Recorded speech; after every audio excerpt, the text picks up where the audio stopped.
In the world of pharmaceutical sales, the Lidoderm patch shines as a breakout performer.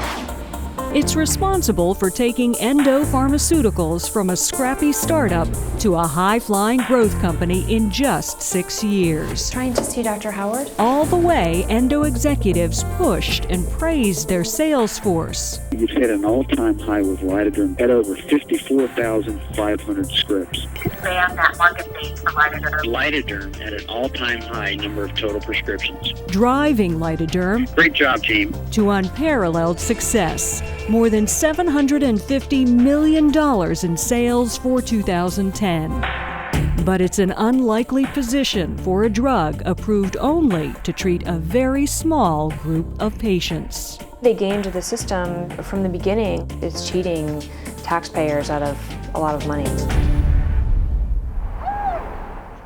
Peggy Ryan has been a top salesperson at Endo for the past decade.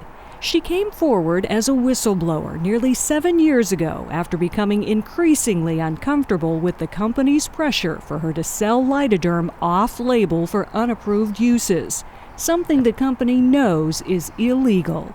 Ever since I began in April of 2002, there was much pressure to promote the Lidoderm patch off-label.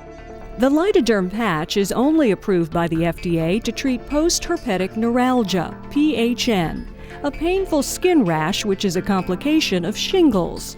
It affects mostly the elderly and has a very narrow market. By Endo's own account, no more than 200,000 new patients a year.